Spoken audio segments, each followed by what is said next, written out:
எப்படியாச்சும் ஒரு கவர்மெண்ட் வேலை வாங்கியே தீரணும். ஏன்னா ஒரு லேடியாக வந்து இவ்வளோ தூரம் சக்ஸஸ்ஃபுல்லாக வர்றது வந்து ரொம்ப கஷ்டம்.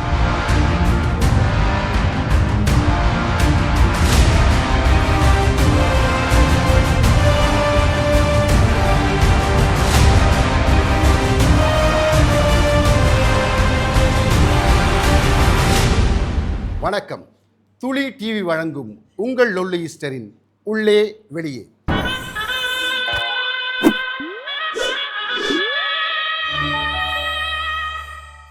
இந்த நிகழ்ச்சிகளில் நம்ம பல ஆளுமைகளை சந்திச்சுட்டு வரோம். அந்த வழியில் ஒரு ஆளுமையை தான் இன்றைக்கும் சந்திக்க போகிறோம்.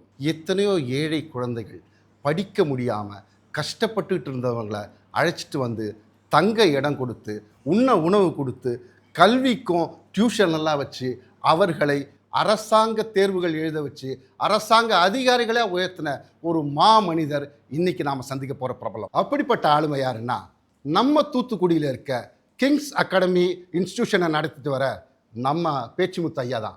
வணக்கம் சார். வணக்கம் சார். சார், இப்படி ஒரு இன்ஸ்டிடியூஷன் ஆரம்பிக்கணும்னா ஆரம்ப காலத்தில் நிறைய கஷ்டப்பட்டுருப்பீங்க. அந்த கஷ்டத்தை பற்றி கொஞ்சம் சொல்லுங்களேன். என்னுடைய குடும்பம் வந்து கஷ்டப்பட்ட குடும்பம் தான். நான் குடும்பத்தில் கடைசி பையன், 6வது பையன். நாங்கள் வந்து ரொம்ப பிலோ மிடில் கிளாஸ் தான் சொல்லணும், அந்த லெவலில் தான் இருந்தது. எங்களுடைய கூட பிறந்தவங்க யாருமே வந்து 6வது தாண்டலை, அந்த அளவுக்கு தான் படிச்சிருந்தாங்க. இப்போ நான் மட்டும் டிகிரி முடிச்சிருந்தேன். முடித்த பிறகு அப்புறம் எங்கள் அப்பாவுடைய அந்த தொழில், எங்கள் அப்பா பார்த்துக்கிட்டு இருந்த அந்த தொழிலை திரும்ப நான் பார்க்கணும் அப்படின்னு சொல்லி ஆசைப்பட்டேன். வேலைக்கு போகணுன்னு நினைக்கல. அதனால் படித்து முடிச்சுட்டு அப்படி தொழில் ஆரம்பித்தேன். அப்போல்லாம் கல்யாணம் முடிச்ச சமயத்தில் 200 வீட்டில் வாடகைக்கு இருந்தேன். 200 வீட்டுக்கு? ஆமாம், அது ஒரு 250 சதுரடி இருக்கும். அந்த சின்ன வீட்டில் வாடகைக்கு இருந்தோம். அதுக்கு பிறகு கொஞ்சம் கொஞ்சமாக தொழிலை வந்து நல்லா கவனமாக பார்த்து விருத்தி பண்ணி ஓரளவு இந்த அளவுக்கு இதை வந்து இவ்வளோ பேருக்கு நம்ம சேவை செய்யக்கூடிய அளவுக்கு இப்போ டெவலப் ஆகியிருக்கோம். சார், உங்கள் ஒய்ஃபு தான் கணவனே கண் கண்ட தெய்வம்ட்டு நீங்கள் சொல்கிறதெல்லாம் ஏற்றுக்கிட்டாங்க. ஆனால் உங்கள் மகள்கள் அவங்க எதுவும் உங்களை கேள்வி கேட்கலையா? நம்ம சொத்தை ஏன்ப்பா எல்லாருக்கும் கொடுத்துட்ருக்கீங்கன்ட்டு? எனக்கு 2 பொம்பளை பிள்ளைங்க, 2 பேரும் கல்யாணம் பண்ணி கொடுத்து அவங்கவுங்க தொழிலில் பார்க்க ஆரம்பிச்சிட்டாங்க. அதுக்கு பிறகு எனக்கு வந்து போதும், இனிமேல் வந்து நம்ம வந்து ஏதாவது சர்வீஸ் பண்ணுவோம் அப்படிங்கிற ஒரு எண்ணம் எனக்கு வர ஆரம்பிச்சிது. ஏன்னு கேட்டிங்கன்னா, சின்ன கீழே மட்டத்திலேருந்து உயர வந்திருக்கோம். இந்த வாழ்க்கையில் எல்லா சுகமும் நல்ல வீடு பங்களா எல்லாமே வாங்கியாச்சு. கார், BMW கார் வாங்கியாச்சு. இனிமேல் வேறு அதுக்கு மேலே ஒன்றும் வேண்டியதில்லை அப்படின்னு போது கண்டென்ட்மெண்ட் போதுங்கிற ஒரு மனநிறைவு. அப்போ இனிமேல் உண்மையை வரக்கூடிய வருமானத்தில் நம்ம சர்வீஸ் பண்ணுவோம் அப்படின்னு சொல்லி முடிவு பண்ணோம். என்னுடைய ஒய்ஃபு என்னுடைய பிள்ளைங்கிட்ட சொல்லும்போது, என்னுடைய சம்பந்தி ஒரு மதுரையில் இருக்கார், கே மோகன். அவர் அங்கே வந்து ஒரு இலவச மருத்துவமனை நடத்திட்டு வர்றாங்க. அவங்க வந்து ஒவ்வொரு மாதமும் கிட்டத்தட்ட லட்சக்கணக்கில் பணம் செலவு பண்ணுறாங்க. அப்போ அவங்ககிட்ட சொல்லும்போது அவரும் ரொம்ப சந்தோஷப்பட்டார். அவரும் எனக்கு ஒரு இன்ஸ்பிரேஷனாக இருந்திருக்கிறாரு. அவரும் இது ரொம்ப ஊக்கம் கொடுத்தாரு. அதனால் என்னுடைய குடும்பத்தில் எல்லாருமே, என்னுடைய மனைவி, என்னுடைய மகள்கள், என்னுடைய மருமகன்கள் எல்லாருமே வந்து இது செய்கிறதுக்கு நாங்கள் ஆரம்பிக்க போகிறோன்னு சொன்ன உடனே எல்லாருமே முழு மனதோடு சம்மதிச்சாங்க. சார், இந்த அகாடமி நடத்துகிறீங்களே, இதனால் வெளியிலேருந்து உங்களுக்கு நிறைய நிதிகள்லாம் வருமே? இது வரைக்கும் இந்த அகாடமியை ஆரம்பித்து கிட்டத்தட்ட 8 வருஷம் ஆச்சு. ஒருத்தர்கிட்ட கூட ₹1 கூட நன்கொடை வாங்கினதில்லை. என்னுடைய நண்பர்கள் வட்டாரத்திலையோ அல்லது சொந்தக்காரங்க வட்டாரத்திலையோ அல்லது வேறு யார்கிட்டையுமோ வாங்கினது கிடையாது. அதே போல் இங்கே படித்து மாணவர்கள், தேர்ச்சி பெற்று போன மாணவர்கள், வேலையில் சேர்ந்த மாணவர்கள் கூட வந்து ஏன்ட்டு அதுக்கு பிறகு வந்து சார் வச்சுக்கன்னு சொல்லி கவரில் வச்சு பணம் கொடுக்க வருவாங்க. இந்தியாலாம் கொடுக்க வந்திருக்காங்க. யாருகிட்டையுமே ₹1 கூட ஒரு நாளும் நான் வாங்கினதில்லை. தேர்வில் வெற்றி பெற்ற மாணவர்கள் அவர்கள் வந்து சமயங்களில் என்கிட்ட சொல்ல வரும்போது ஸ்வீட்ஸு அல்லது ஏதாவது ஃப்ரூட்ஸ் வாங்கிட்டு வருவாங்க. அதை மட்டும் வாங்கிடுவோம். மற்றபடி வேறு எந்த விதமான உதவியும் அவங்ககிட்ட நாங்கள் கேட்குறதும் கிடையாது. அவங்க கொடுத்தாலும் நாங்கள் வாங்கிறது கிடையாது. சார், யாருக்கிட்டையுமே நிதி வாங்கிறது இல்லைன்னு சொல்கிறீங்க. அப்புறம் எப்படி மாணவர்களுக்கு நல்ல ஆசிரியர்கள் போடுறீங்களா, இல்லை யார் கிடைச்சாங்களோ அவங்கள வச்சு அப்படியே நடத்திட்டு போயிடுறீங்களா? நம்ம வந்து நல்ல தரமான ஆசிரியர்கள் வச்சுருக்கோம். எப்படின்னு கேட்டிங்கன்னா, இப்போ பேங்கிங்க்கு வந்து மிஸ்டர் அபித் அவர் வந்து எடுக்கிறாரு.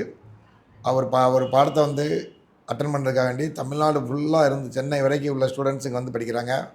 அதுபோக கர்நாடகா, கேரளாவிலேருந்து வந்து கூட நிறைய பேர் இங்கே வர ஸ்டூடெண்ட்ஸ் வர்றாங்க. என் பேர் அபித்.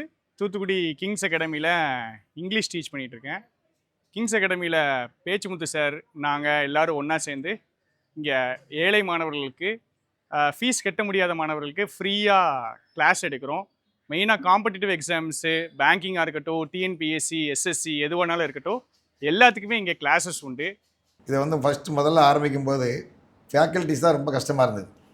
ஏன்னா நம்ம வந்து இதை ஆரம்பிக்க நம்மளை நம்பி வர்றாங்க. ஒரு 10,000மோ 12,000மோ கட்டி வெளியில் கட்டி அவங்க படித்து பாஸ் பண்ணாங்கன்னா வேலைக்கு போயிடுவாங்க. ஆனால் அதையும் கட்ட முடியாத சூழ்நிலையில் உள்ளவங்க தான் நம்மகிட்ட வர்றாங்க.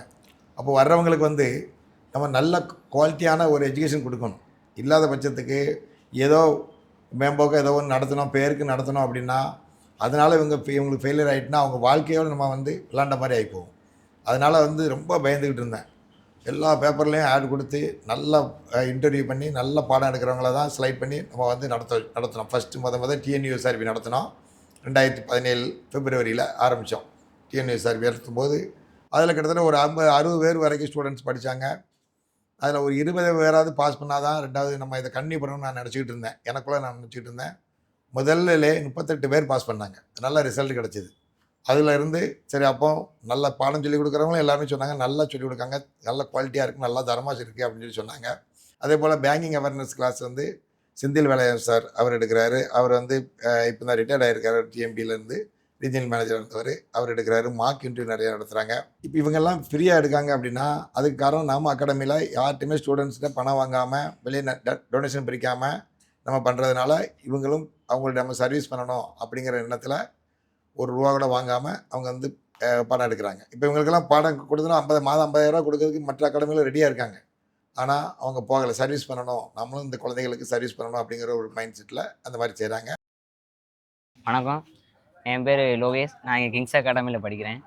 இப்போ வந்து அகாடமியை பொறுத்த வரைக்கும் பார்த்தீங்கன்னா ஒவ்வொரு கிளாஸுக்குமே ஒவ்வொரு சார் இருக்காங்க. இப்போ வந்து உங்களுக்கு வந்து இங்கே வந்து எதுவுமே குறையே கிடையாது.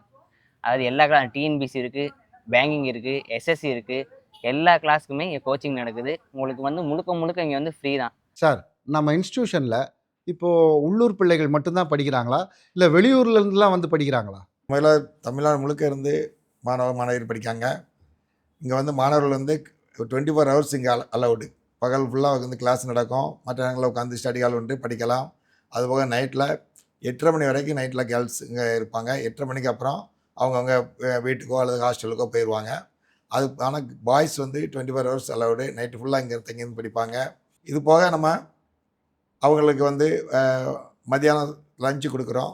பாய்ஸுக்கும் கேர்ள்ஸுக்கும் தனித்தனியாக ஹாஸ்டல் வச்சுருக்கிறோம். அதிலே வந்து நல்லா படிக்கிற மாணவர்கள், கஷ்டப்பட்ட மாணவர்கள் அவங்கள மட்டும் செலக்ட் பண்ணி அந்த ஹாஸ்டல் வந்து ஃப்ரீ ஹாஸ்டல், எல்லாமே ஃப்ரீ தான். ஃப்ரீ ஆமாம். ஒரு பாய்ஸுக்கு ஒரு ஹாஸ்டல் இருக்குது, கேர்ள்ஸுக்கு ஒரு ஹாஸ்டல் இருக்குது. அனைவருக்கும் வணக்கம். நான் கிங்ஸ் அகாடமியில் படிச்சுக்கிட்டு இருக்கேன். 2023 ஏப்ரல்லேருந்து நான் இங்கே கிங்ஸ் அகாடமியில் படிச்சுக்கிட்டு இருக்கேன். பார்த்தீங்கன்னா இந்த அகாடமியில் எல்லாமே ஃப்ரீ தான். எஜுகேஷனுக்கு வந்து ₹1 கூட சார் காசு வாங்க மாட்டார். அப்புறம் மத்தியானம் சாப்பாடுமே நம்ம அகாடமியில் ஃப்ரீயாக தான் கொடுத்துக்கிட்டு இருக்காங்க. அது இல்லாமல் கஷ்டப்படுற பொண்ணுங்க ஆனால் கொஞ்சம் நல்லா படிக்கிற பொண்ணுங்க பஞ்சுவாலிட்டி வந்து மெயின்டைன் பண்ணுறாங்க அப்படின்னாக்கா அவங்களுக்கு வந்து ஹாஸ்டலுமே சார்ன்ட்டு கேட்டால் ப்ரொவைட் பண்ணி தந்துட்டு தான் இருக்காரு. ஃப்ரீ ஹாஸ்டல், ₹1 கூட காசு இல்லாமல். அதுவும் கேஸ் செலவும் சார் தான் பார்த்துக்கிறாரு, அரிசியும் சார் தான் கொடுக்குறாரு. இந்த மாதிரி எல்லா விஷயத்தையுமே அங்கே கரண்ட் பில்லுக்கு கூட சார் எங்ககிட்ட காசு வாங்குறதே கிடையாது. நாங்கள் யூஸ் பண்ணுற கேஸுக்கு, நாங்கள் யூஸ் பண்ணுற கரண்ட் பில்லு எல்லாமே சார் தான் கொடுத்துக்கிட்டு இருக்காரு.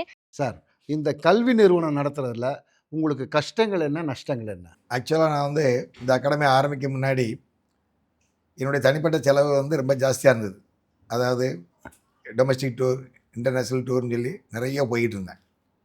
அந்த செலவுகள் எல்லாமே வந்து இப்போ ரொம்ப ரெடியூஸ் பண்ணிட்டேன். இப்போ எங்கேயுமே போகிறது கிடையாது. என்னுடைய பாஸ்போர்ட் வந்து இப்போ 3 வருஷமாக ரினியூவல் பண்ணாமலே இருக்குது. அது மட்டும் இல்லை, நான் வந்து இங்கே தூத்துக்குடியில் gymkhana club, rotary club, Lions club, அது மட்டும் இல்லை மதுரையில் சேம்பர் ஆஃப் காமர்ஸ், இந்த மாதிரி இதில் எல்லாத்துலேயும் மெம்பராக இருந்தேன். எல்லா கிளப்புக்கு ஆக்டிவிட்டீஸ் எல்லாத்தையும் கலந்துக்கிடுவேன். ரெகுலராக போயிட்டு இருந்தேன். இப்போ எல்லாமே நிப்பாட்டிட்டேன். இந்த அகாடமி ஆரம்பித்த பிறகு கிட்டத்தட்ட 8-7 வருஷமாக எங்கேயுமே போகிறதில்ல. அதனால் தேவையில்லாத செலவுகள் கம்ப்ளீட்டாக குறைச்சிட்டோம். இது போக டொனேஷன் கோயில்களுக்கு அங்கே எங்கேன்னு சொல்லி நிறைய முன்னாடி கொடுப்போம். இப்போ அந்த டொனேஷன் கொடுக்குறதில்ல.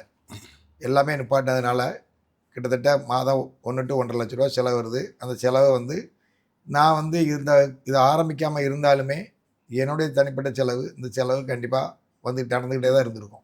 எங்களுக்கு என்னை பொறுத்தவரையிலும், என்னுடைய ஃபேமிலி மற்ற மெம்பர்ஸ் அவங்க எல்லாரும் பொறுத்தவரையிலும் இந்த மாணவியர் வந்து நாங்கள் வெற்றி பெற்றோம், தேர்வில் வெற்றி பெற்றோம், வேலை எங்களுக்கு கிடச்சிச்சு அப்படின்னு சொல்லி அவங்க சொல்லும்போது, அவங்க பேரண்ட்ஸ் எல்லாம் வந்து சொல்லும்போது அது வந்து எங்களுக்கு மிகப்பெரிய சந்தோஷமாக இருக்குது. அதுவே வந்து எங்களுக்கு போதுமானதாக இருக்குது. அதை தாண்டி வேறு ஒரு சந்தோஷத்தை நாங்கள் நினைக்கல. அதனால் இது வந்து ஒரு கஷ்டமே இல்லைங்கும்போது அதில் நஷ்டம் எதுக்கு? கஷ்டமும் இல்லை நஷ்டமும் இல்லை. என் பேர் வந்து ஹரிவிக்னேஸ்வரி. எங்கள் அப்பா பேர் வந்து நடராஜன், அம்மா பேர் வந்து முருகேஸ்வரி. நான் வந்து 2020 வந்து பிகாம் வந்து முடித்தேன். அதுக்கப்புறம் வந்து வீட்டில் சும்மா தான் இருந்தேன். எங்கள் அம்மா தான் ரொம்ப கஷ்டப்பட்டு படிக்க வச்சாங்க. ஏன்னா சிங்கிள் பேரண்ட் தான். ஒரு கவர்மெண்ட் ஜாப் போகணுன்ட்டு எனக்கு ரொம்ப ஆசை. அது வந்து நான் வந்து கிங்ஸ் அகாடமி பற்றி கேள்விப்பட்டேன். இங்கே வந்து ஃபீஸ் எதுவும் வாங்காமல் வந்து சார் வந்து எல்லாருக்கும் ஹெல்ப் பண்ணுறதுனால நானும் என் ஃப்ரெண்டு வந்து கேட்டோம். அப்புறம் சார் வந்து அட்மிஷன் போட்டுக்கிட்டாங்க. நானும் இங்கே வந்து கிளாஸ் வந்து ஜாயின் பண்ணிக்கிட்டேன். அது வந்து ரொம்ப ஹெல்ப்ஃபுல்லாக இருந்துச்சு. இங்கே கிளாஸ் வந்து எல்லாமே கரெக்டாக நடக்கும். கரெக்டாக எல்லாமே ஃபாலோ பண்ணுவாங்க. டெஸ்ட்டு வைப்பாங்க. சிலபஸ் படி நடக்கும். அதேமாதிரி இங்கேயே உட்காந்து படிக்கலாம். சார் வந்து சாப்பாடு போடுவாங்க. நான் வந்து இப்போ ஜூனியர் கோஆப்ரேட்டிவ் ஆடிட்டரில் வந்து செலக்ட் ஆகியிருக்கேன். இப்போ அதில் வேலை பார்த்துட்ருக்கேன். இது வந்து எனக்கு ரொம்ப சந்தோஷமாக தான் இருக்குது. இதுக்கு காரணமான வந்து கிங்ஸ் அகாடமிக்கும் திரு பேச்சுமுத்து அவர்களுக்கும் ரொம்ப நன்றி சார். ஆயிரக்கணக்கான பிள்ளைகளை படிக்க வச்சுட்டீங்க, வளர்த்துட்டீங்க. இதை விரிவுபடுத்துகிற மாதிரி உங்கள் எதிர்கால திட்டம்லாம் என்ன சார்? நான் ஒரு குருவாக நினைக்கிறது, ஒரு வழிகாட்டியாக நினைக்கிறது நம்ம ஏபிசி சொக்கலிங்கம் அவர்கள் வந்து அவர்கள் சொல்லுவாங்க, நான் என்னுடைய காலம் இருக்கிற வரைக்கும் நான் வந்து பணம் ₹1 கூட வாங்காமல் நான் அந்த காலேஜ் ப்ரொஃபஸரில் வேலையை ப்ளேஸ்மெண்ட் கொடுத்துட்ருக்கேன் அப்படின்னு சொல்கிறாரு. இப்போ வரைக்கும் அப்படி தான் கொடுத்துட்டு இருக்கிறாரு. அதே போல் நானும் வந்து என்னுடைய காலம் இருக்கிற வரைக்கும் நான் வந்து ₹1 கூட வாங்காமல் இந்த சர்வீஸ் பண்ணணும் அப்படின்னு சொல்லி அதுக்குரிய பலனை ஆண்டவன்ட்ட கேட்டுக்கிட்டு இருக்கேன். நல்லா சிறப்பாக இப்போ வரைக்கும் செஞ்சுக்கிட்டு இருக்கோம். கண்டிப்பாக என்னுடைய காலம் இருக்கிற வரைக்கும் நான் வந்து சிறப்பாக இந்த மக்களுக்கு, இந்த மாணவர்களுக்கு, இந்த இன்ஸ்டியூஷன் இதே போல் சேவை செய்து கொண்டு இருக்கோம். ஆனால் எனக்கு பிறகு உள்ள காலங்களில் என் பிள்ளைகள் எப்படி இருப்பாங்கங்கிறது அதையும் நம்ம உறுதி கொடுக்க முடியாது. கிளாஸஸை தாண்டி சார் அவங்க சொந்த முயற்சினால் நிறைய பேரை தங்க வச்சு, இலவசமாக தங்கையும் வச்சு, இலவசமாக சாப்பாடு கூட கொடுத்து இங்கே வந்து படிக்க வைக்கிறாங்க.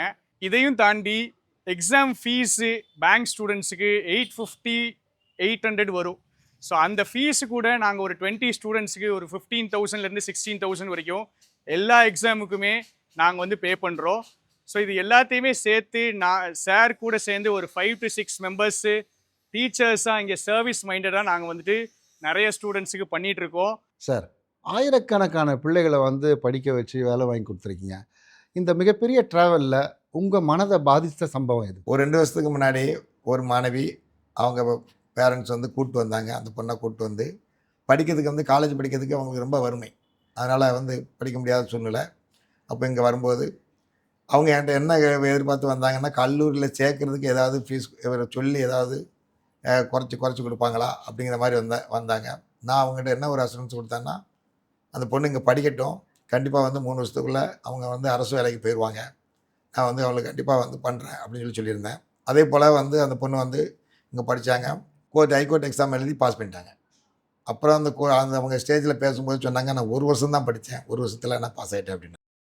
அப்போது அவங்க படிச்சிருந்தா கூட டிகிரி முடிக்கிறதுக்கு முன்னாடி அவங்க வந்து வேலை அவங்களுக்கு கிடச்சிட்டு. அதே போல் இன்னும் 2 பிள்ளைங்க அவங்க வந்து காலேஜ் படிக்க முடியாமல் +2 முடிச்சுட்டு கல்லூரியில் சேர முடியாத சூழ்நிலையில் இருந்தாங்க.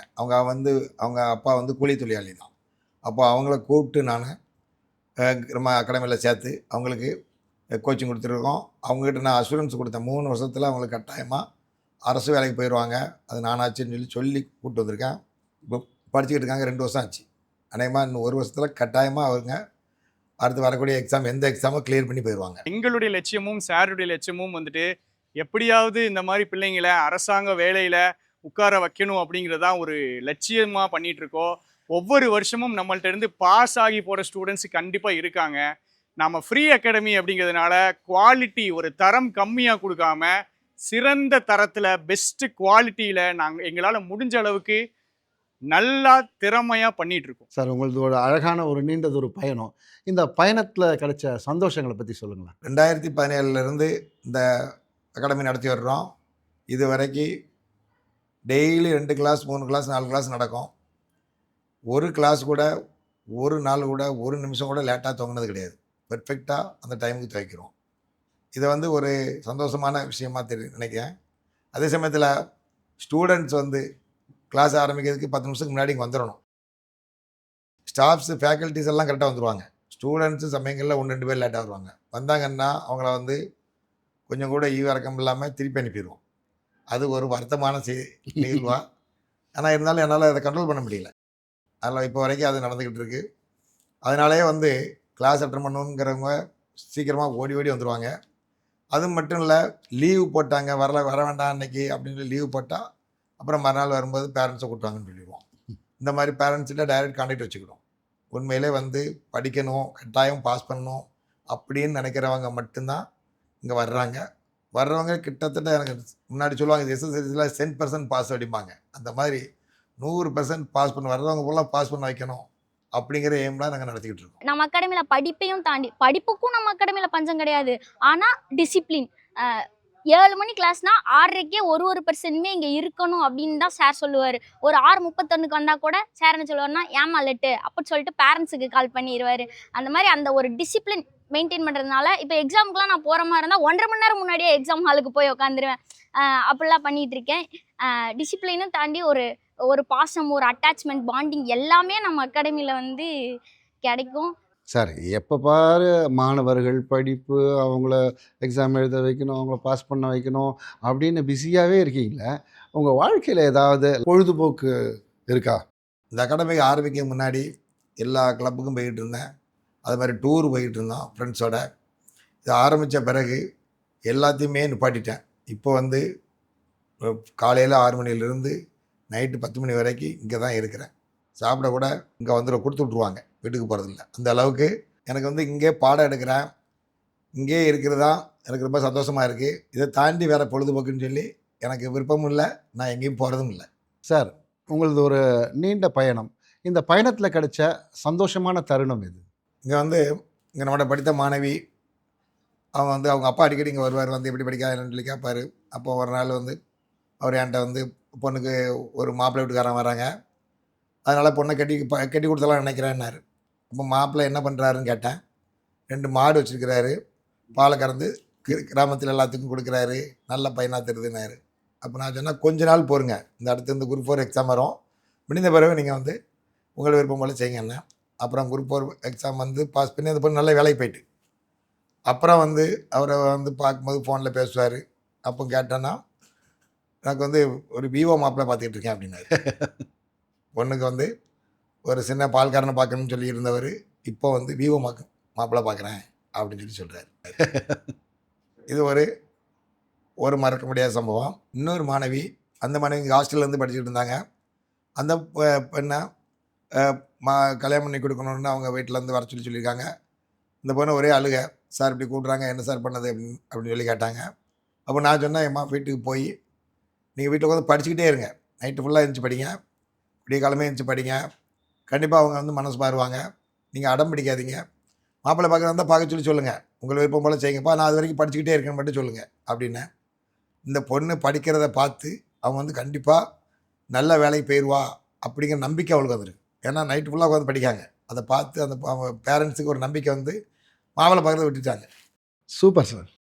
அப்புறமா அந்த பொண்ணு படித்து பாஸ் பண்ணி இப்போ குரூப் 2ல் பாஸ் பண்ணி போயிட்டாங்க. இப்போ அவங்களே வாழ்க்கை தரம் கூடிரும். முதல்ல பார்த்தீங்கன்னா வேலை இல்லாதப்போ பார்த்தோன்னா அவங்க ஒரு கஷ்டப்பட்டவங்க என்ன செய்வாங்க, அவங்களுக்கு ஏற்ற மாதிரி ஒரு சின்ன ஒரு கூலி வேலை பார்க்குறவங்க அல்லது ஒரு சின்ன கம்பெனியில் ஏதோ வேலை பார்க்குறவங்கள தான் பார்க்க முடியும்.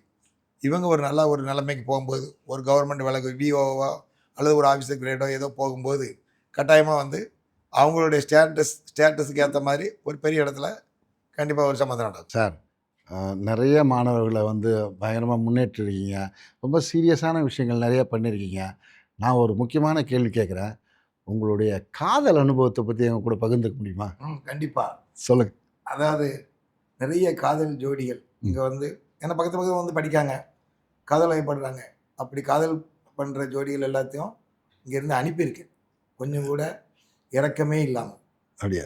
ஆமாம். அப்போ நீங்கள் காதலுக்கு மிகப்பெரிய விரோதி. நீங்கள் காதல் தேவை, அது முதல் தேவை வேலை, அரசு வேலையை பார்த்துட்டு அப்புறமா நீங்கள் காதல் பண்ணிக்கலாம். வேலையே இல்லாமல் நம்ம காதல் வரவே கூடாது. அந்த நினைப்பே இருந்ததுன்னா நம்ம வேலைக்கு போகிறத அது கெடுத்துரும். ரொம்ப அழகான பதில் சார். ஆனால் நான் கேட்டது இந்த இன்ஸ்டியூட்டில் நடக்கிற காதல் இல்லை, உங்கள் சிறு வயசில் நீங்கள் செய்த காதலை பற்றி கேட்டேன்.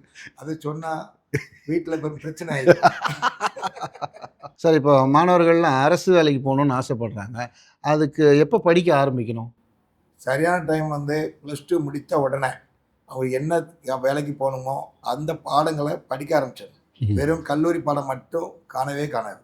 அதை வச்சு முன்னாடி எங்கள் காலத்தில் எங்களுக்கு முன்னாடியெல்லாம் டிகிரி முடிச்சிருந்தாலே வேலைக்கு போயிடலாம், அரசு வேலைக்கு ஈஸியாக போயிடலாம். இப்போ அப்படி கிடையாது. இப்போ காம்படிட்டிவ் எக்ஸாம் எழுதி அதில் பாஸ் பண்ணால் மட்டும்தான் போக முடியும். அதனால் +2 முடித்த உடனே இந்த பாடங்கள் கல்லூரி பாடம் கல்லூரியில் சேர்ந்து படித்துக்கிட்டு இருந்தாலும் அதோடு சேர்ந்து நம்ம டிஎன்பிஎஸ்சி படிக்கணும் அப்படின்னா அதுக்குரிய பாடங்கள், எஸ்எஸ்சி பாடம் படிக்கணும்னா அதுக்குரிய பாடங்கள், ரயில்வே படிக்கணும்னா இருந்தால் ரயில்வேக்குள்ள பாடங்கள், அந்த பாடங்களை செலக்ட் பண்ணி கல்லூரியில் படிக்கும்போதே நம்ம படிக்க ஆரம்பிச்சிட்டா 3 வருடம் கல்லூரி படிப்பை முடிந்த உடனே சீக்கிரமாக வந்து வேலைக்கு போயிடலாம். கல்லூரி முடியதுக்கு முன்னாடி கூட வேலைக்கு போயிடலாம்.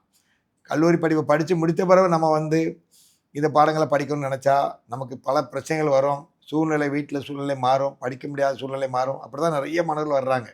அது வந்து ரொம்ப கஷ்டம்.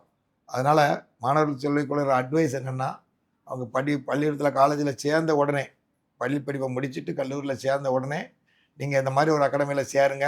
சேர்ந்து தொடர்ந்து படிக்க ஆரம்பிச்சிருங்க. எத்தனையோ கல்வி கற்க முடியாத ஏழை மாணவர்களுக்காக ஒரு அமைப்பை ஏற்படுத்தி அவர்களுக்கு பாடம் சொல்லி கொடுத்து ஆயிரக்கணக்கான மாணவர்களை வந்து இந்த அரசாங்க வேலையில் அமர்த்தி அழகு பார்த்துருக்கீங்க. உங்களுடைய அனுபவத்தை கேட்கும்போது ரொம்ப சந்தோஷமாக இருக்குது சார். எங்களுக்கு மட்டும் இல்லை, அந்த மாணவர்களுக்கு மட்டும் இல்லை சார். இதை பார்க்குற ஒருத்தன் நாம் ஒரு 2 குழந்தைகளையாவது படிக்க வைக்கணும் அப்படின்ற ஒரு உத்வேகம் கொடுக்குற மாதிரி உங்களுடைய பேட்டி அமைஞ்சது. எங்களுக்காக உங்களுடைய பிஸியான நேரத்தை ஒதுக்கி உங்களுடைய அனுபவங்களை பகிர்ந்ததுக்காக எங்கள் துளி நிர்வாகம் சார்பாக உங்களுக்கு மிக்க நன்றியை தெரிவிச்சுக்கிறோம் சார். நன்றி. என்னிடம் வந்து பேட்டி எடுத்து எனக்கு வந்து மரியாதை வழங்கிய துளி டிவி நிறுவனர்களுக்கும் அவர்களுடைய வேலை செய்யும் பணியாளர்களுக்கும் உங்களுக்கும் உங்கள் அனைவருக்கும் நேயர்கள் அனைவருக்கும் என்னுடைய நன்றி கலந்த வணக்கத்தை தெரிவித்துக் கொள்கிறேன். நன்றி, வணக்கம்.